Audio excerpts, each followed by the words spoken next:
My parents disinvited me from Christmas, then demanded to stay in my new villa. But they didn't expect my response. "You're not welcome here anymore, Valencia. Get out of my house." "Mom, please. It's Christmas." I said, "Get out. You've ruined everything with your selfishness." "Fine, but when you need me, don't come crawling back. We'll never need someone like you." My parents disinvited me from Christmas, then showed up demanding to stay in my new villa. "Hi, my name is Valencia. Today, I'm going to tell you my story.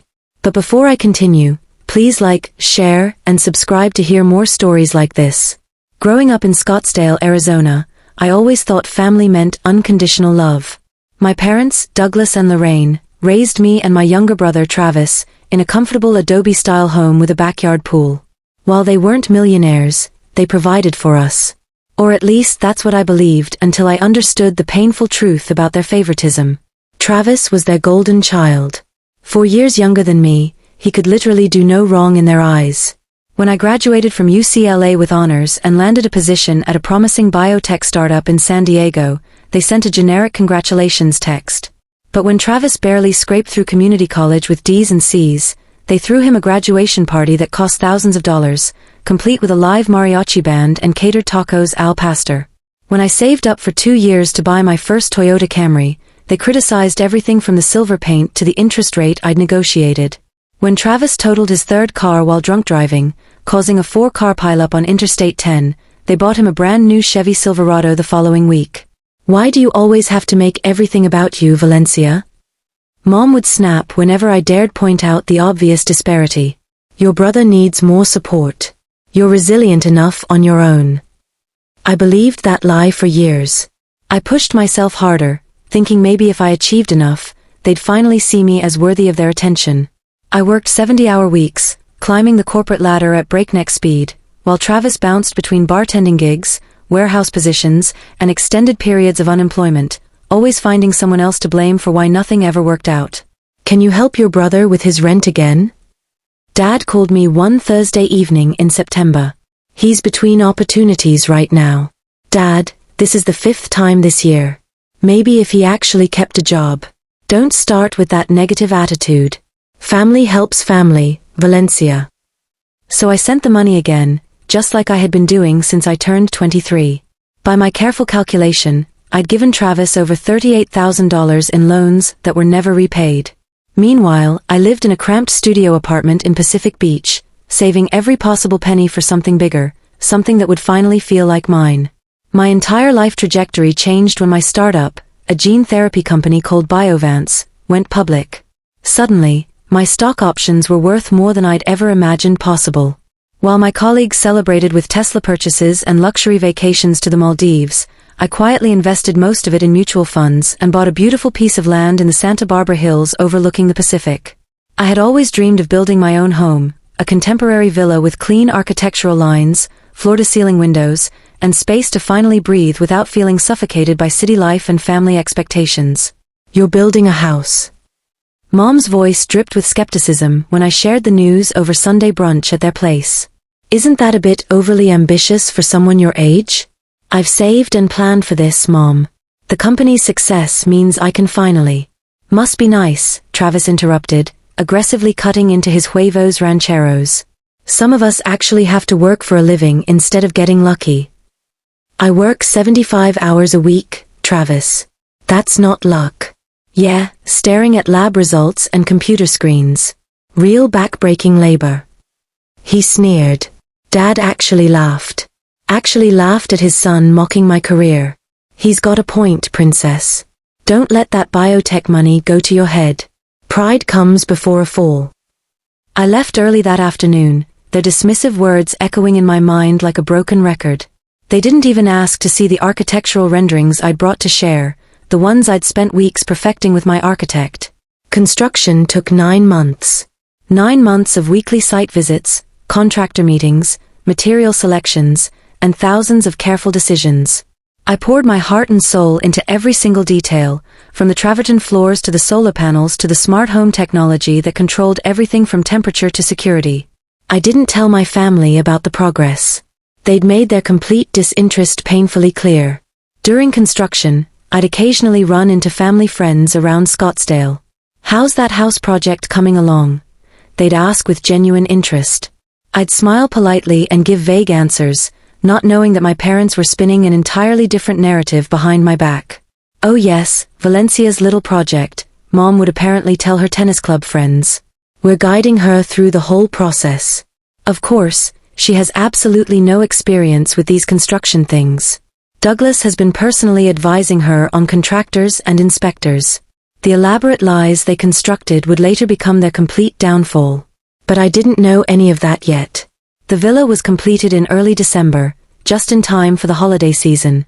It was everything I'd envisioned and more: a sleek modern sanctuary with panoramic windows overlooking the ocean, a chef's kitchen with Wolf appliances, 5 bedrooms each with ensuite bathrooms, and an infinity pool that seemed to spill into the horizon. My first night there, I sat on the wraparound terrace with a glass of California Pinot Noir, watching the sunset paint the Pacific gold and crimson, finally feeling like I'd truly made it on my own terms. "So, Christmas at your place this year?" I asked Mom during our weekly phone call, genuinely excited to finally host my family in a space I'd created. "Oh honey, no. We're doing Christmas at home as always. Same traditions, same menu, same everything. You know how your father is about change and tradition." "But Mom, I have all this incredible space now. I could host everyone comfortably." I was thinking a seafood feast, grilled lobster tails, herb-crusted salmon. "Valencia, stop being difficult about this. Christmas is at home. Period. End of discussion." I swallowed my crushing disappointment. "Okay, what time should I arrive on Christmas Eve?" There was a long, uncomfortable pause. "Actually, sweetie, we need to have a serious conversation about that." My stomach dropped like a stone. "What do you mean?" "Well, Travis is going through an extremely rough time right now. His girlfriend, Brittany, left him quite suddenly, and he's very emotionally fragile. He specifically said that you make him feel inadequate with all your constant success talk." "Success talk?" "Mom, I barely even mention work around him anymore because it always causes problems." "You don't have to say anything explicitly. It's your whole attitude, Valencia. The designer clothes, that new Audi, now this extravagant house. It's just too much for him to handle right now given his circumstances." "So what exactly are you saying?" My voice had gone dangerously quiet. "I think it's best if you sit this Christmas out. Just this year. Just until Travis is feeling more stable emotionally." I couldn't speak, couldn't breathe. My own mother was actually disinviting me from Christmas because my hard-earned success made my perpetually unemployed brother uncomfortable. "Valencia, don't be overly dramatic about this. It's just 1 year, right? Just one single year." "Just 1 year," I repeated numbly. I hung up without saying goodbye. That evening, I sat alone in my beautiful new kitchen, the silence absolutely deafening. I'd bought this house partly hoping it would finally bring my fractured family together, create new traditions, bridge the growing distance. Instead, it had become another painful wedge between us. I called my best friend Natasha, sobbing uncontrollably. "They chose him again," I whispered through tears. "They always choose him over me." "Then choose yourself," she said firmly, her prosecutor voice coming through. "For once in your entire life, Valencia, choose yourself first." I spent the following week throwing myself into decorating my new home with almost manic energy. If I couldn't celebrate with my biological family, I'd create my own perfect Christmas. I hired an interior decorator to help with the 12-foot noble fir in the great room, strung thousands of white lights along the exterior architecture, and planned an elaborate dinner party for friends who were also estranged from their families during the holidays. That's when my phone started buzzing constantly with texts from unknown numbers and distant relatives I hadn't heard from in years. "Heard about your fancy new place. Must be nice to abandon family during the holidays. Cousin Denise can't believe you're being so selfish during Christmas. Your poor mother is devastated. Aunt Barbara. Your mother is absolutely heartbroken that you refuse to come to Christmas. What kind of daughter are you? Uncle Gregory." I realized immediately what had happened. My parents had completely spun the story, making me the villain who'd chosen my fancy house over family obligations. According to their version, they'd graciously invited me, and I'd cruelly declined. I didn't respond to any of them. Let them believe whatever narrative they wanted. December 22nd arrived with an unexpected cold snap that had weather forecasters warning about possible frost damage to the citrus groves. I was preparing the guest rooms for my chosen family when my doorbell chimed. The security camera showed my parents' silver Cadillac Escalade in the circular driveway, completely packed with luggage and boxes. I opened the heavy front door to find Mom, Dad, and Travis standing there with expectant, entitled smiles plastered on their faces. Surprise. Mom chirped with fake enthusiasm. We decided to take you up on your offer to host Christmas after all. What offer? You explicitly disinvited me from Christmas, remember? Dad pushed past me without invitation, wheeling in a massive suitcase. Don't be petty and childish, Valencia. We're here now. Let's make the best of it. Travis smirked as he grabbed shopping bags full of wrapped gifts from the trunk. Nice place, sis. About time you shared some of that biotech money. Wait. Stop right now. I physically blocked the doorway. You absolutely cannot just show up here unannounced after telling me I wasn't welcome at your Christmas. Mom's face shifted instantly to manufactured concern, her go-to manipulation tactic. Honey, there was clearly a misunderstanding. We never actually said you couldn't come to Christmas. We just gently suggested you might be more comfortable here with all your beautiful new space. The gaslighting was absolutely incredible. Textbook narcissistic behavior. That's not remotely what happened, and you know it perfectly well. Look, Dad said, his voice taking on that authoritative tone I remembered from childhood punishments. Your mother worked incredibly hard planning this trip. The least you can do is be gracious and welcoming. Planning what trip? This is my house, my home. You weren't invited. Travis smirked from behind them, arms crossed. Bo, sis. So much for family spirit and Christmas generosity. I told them you'd be exactly like this, selfish and bitter. I looked at their entitled, expectant faces, and something deep inside me finally snapped after 32 years of bending. You know what? Absolutely not. You don't get to do this to me. Excuse me. Mom's voice turned instantly icy, the warmth vanishing completely. You heard me perfectly.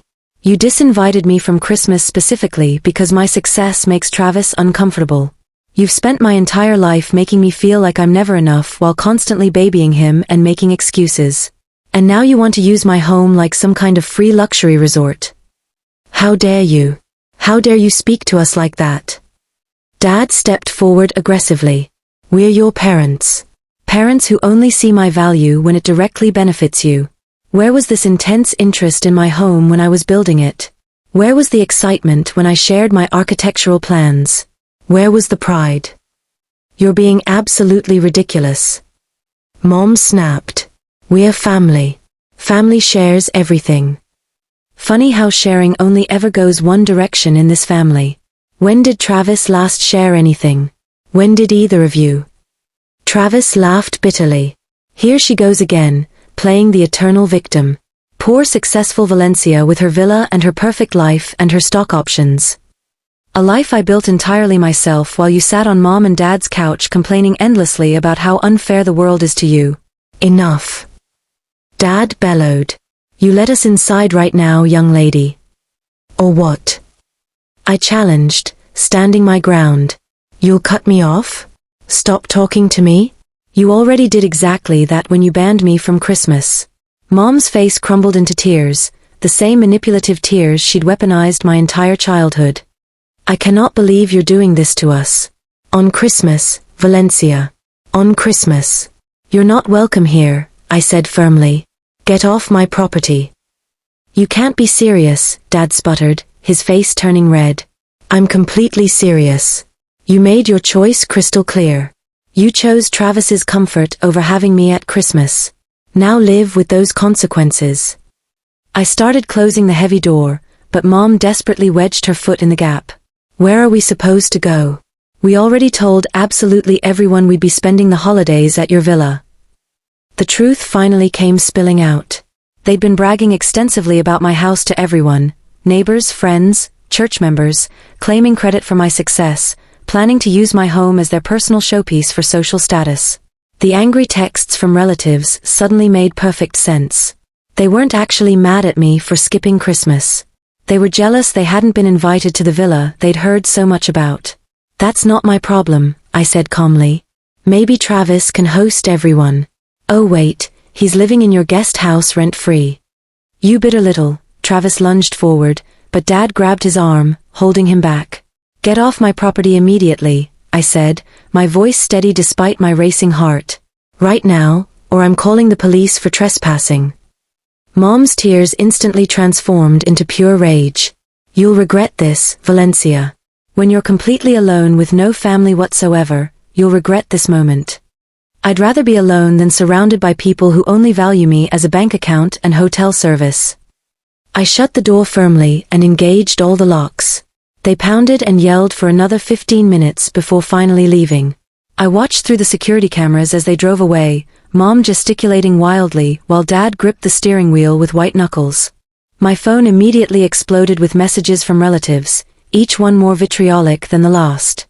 According to the family narrative, I'd cruelly thrown my elderly parents out into the freezing cold on Christmas Eve, despite their loving attempt to surprise me with a visit. I blocked every single number without hesitation. My friends arrived on Christmas Eve as planned.